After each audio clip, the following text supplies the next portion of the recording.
Si mendoni, a do ketë forcë SPAK-u që të godas këtë klasë politike për t'i dhënë fund gjithçkaje që kjo klasë politike ka kapur për gjatë 30 e ca viteve të sistemit demokratik, pra për të goditur pikërisht në aspektin ekonomik të kësaj kaste politike, por edhe për t'i nxjerrë jashtë nga tregu politik? Dgjoj, njerë të mos gënjejmë veten, demokracinë në Shqipëri nuk ka. Ne na kanë lënë të lirë, kanë lejuar dy gjëra, të flasim, të grim sallat dhe të ikim jashtë shtetit. Po demokraci s'ka, se demokracia fillon që tek minimumi jetik që bëhet për qytetarët. Demokracia fillon që tek unifikimi i çmimeve që të përballohen nga pagat dhe nga pensionet e qytetarëve shqiptarë. Ne kemi çmimet më të larta në Europë, duke qenë vendi më i varfër në Europë. Ky paradoks e din këta zotërit e ambasadës amerikane, prapë atyre po drejtohen. E dini këtë zotëri, e dini këtë paradoks ju, i shikoni çmimet, i shikoni të ardhurat e shqiptarëve, shkoni në listën në borderot e pensioneve, të shikoni me çfarë jetojnë pensionistët shqiptarë. Jo zotëri, ju po e mbani këtë klik gangsterësh dhe hajdutësh të pushtetit në Shqipëri. Ju zotëri të perëndimor, ju në radhë parë amerikanët dhe pastaj këta LGBT-q të Evropës që nuk i llogarisin fare këta, ne shpresoj kemi të Amerika, se po tjetë për këta ne dim, janë pa ata evropian që e coptuan Shqipërinë në 1913. Janë pasardhësit e tyre, është pa ju politik, është gjithçka në funksion të planeve që kanë bërë ata në 1913. Ndaj ne kërkojmë ndihmën e Amerikës. Ndaj ne shpresojmë që Amerika të vërdorë Shqipëri.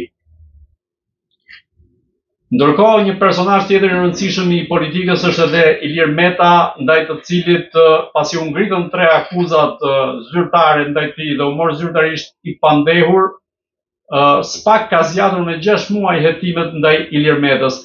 Çfarë po ndodh konkretisht mes Ilir Metës, SPAK-ut dhe politikës? Pse SPAK-u nuk po vepron konkretisht kundrejt figurës së Ilir Metës, por zgjat hetimet dhe duke ngritur shumë pikë pyetje. SPAK-u zotëri është në shërbim total 100% të nomenklaturës kriminale që po qeveris Shqipërinë politike.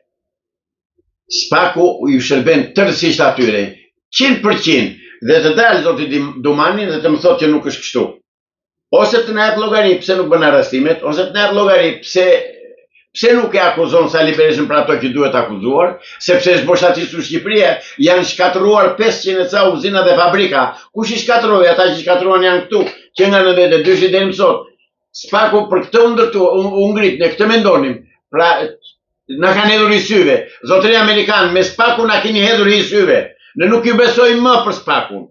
Ne keni ndonjë mundësi tjetër të vini dorë dhe të bëni drejtësi në Shqipëri, të vendosë drejtësia dhe ligji, mirë bëjeni. Në mos po dilni thuajeni hapur se e kemi kuptuar, por nuk po na e thoni. Do ishte mirë të na e thoshit troç. Nuk na bindet e dira, mas kemi që bëjmë dhe kaq. Si mendoni pse SPAK-u është marrë me akuza kaq të lehta kundrejt Ilir Metës, ndërkohë që nga ana politika është akuzuar edhe nga vetë Berisha si njeriu që ka vjedhur Floririn? Më duket se sa po e thash, këta janë të tërë bashkë, janë një bandë. Se ku kanë ndryshuar Ilir Meta nga këta të dy të tjerë? Ilir Meta ka shkuar si një herë ka shkuar në pushtet me Edi Ramën, pastaj ka shkuar po në pushtet me Sali Berishën. Pra ka qenë gjithë një pushtet. Këta janë të tërë bashkë zotëri.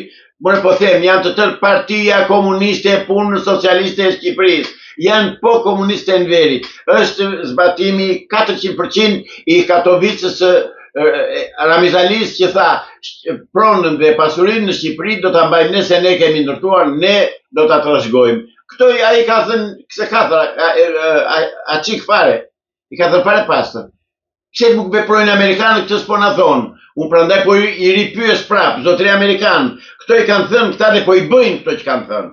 Po i bëjnë. Po e vjedhin Shqipërinë, po e boshatisin, po e shkatërrojnë, po bëjnë çudo qefi. Dhe ju rrini atje te rruga Elbasani, keni rahat ju zotërit e ambasadës, megjithëse personeli i ambasadës së shtetërë me komunistë shqiptar, to a themi dhe këtë ta din, dhe kanë përzënë edhe një të vetëm që që atje i përndjekur politik para ca vjetësh e nxorën sa nuk e lanë ashtu ndë brenda të nesëmen. Sa e morin vesh që ai kishte qenë i përndjekur. Pra këtë duam të bëjnë Amerikanë. Ne bëjmë. Nëse bëjnë kur mos e bëfshin e ne, do t'i nështrojmë fatit tonë si da këtë një madhizot pastaj. Zoti Islami, gjykata e posaçme e apelit ka lënë në fuqi masën e arrestit me burg kundrejt Erion Veliajt, i cili kishte kërkuar një masë më zbutur edhe në shkëmbim të një garancie pasurore. Nga ana juaj, si shikoni si profesionisti kësaj fushë, çfarë po ndodh me Erion Veliajn dhe a do të jetë Erion Veliaj një nga elementët politikë që mund të hakmerret kundrejt Edi Ramës? Si mund të hakmerret Erion Veliaj Edi Ramës? Ka vetëm ndaj Edi Ramës, ka vetëm një mundësi të flasë. Po e nuk flet sepse në mafjen botërore ekziston kodi heshtjes quhet. Dhe ata nuk mund të flasë sepse e di që po foli do t'i zhduket familja, do t'i zhduken e kërcënojnë me djalin, me gruan, me mëmën, me vllain. Se është në burg ai nuk reagon dot. Ai po të flasë Erion Velia bie komplet e tërë kjo klasë politike. E tërë bie.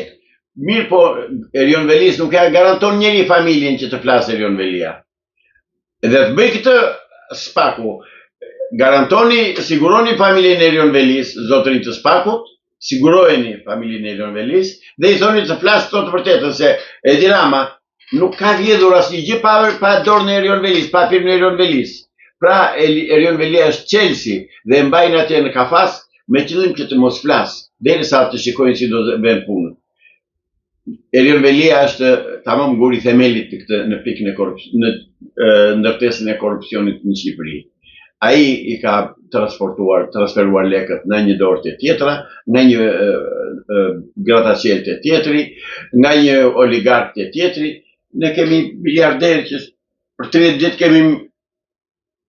kemi miliarderë për 30 vjet, zotëri. Bota si ka miliarderë për 100 vjetë, 200 vjetë, nuk janë bërë dot miliarderë. Në Shqipëri këta bastard u bën për 30 vjet miliarderë. Dhe Amerika rishikon. Qa presimojnë? Shqip, troq. Amerikanët po na gënjejnë deri tani. Unë a them pa doreza. Po na gënjejnë zotëri. Ose merr një masa kundër dhe vini demokraci në Shqipëri, na ndihmoni, na bëni shtet të 51 të Amerikës, ose hiqni dorë dhe na leni ta zgjidhim vetë fatin tonë pastaj. Se ne dim dhe ta zgjidhim fatin tonë. Po na e keni prerë duar e këmbë deri tani. Pra, na lejni ta zgjidhim vetë, se ka dim akoma Shqipëria që t'u tregojnë vendin këtyre gangsterëve, këtyre banditëve. Zoti Islami, a parashikoni një lirim nga burgu të Erion Veliajt dhe një rikthim të tij në politikë? Rikthim të tij në politikë nuk besoj se do ketë më, po dali nga burgu mund të ketë nëse paguan, nëse i jep ato që i kërkojnë. Se nga burimet e mia, nga të dhënat e mia që kam në njerëz të ndryshëm, më thonë që Erion Velia mbahet në burg se nuk u ka dhënë as para sa i kërkojnë.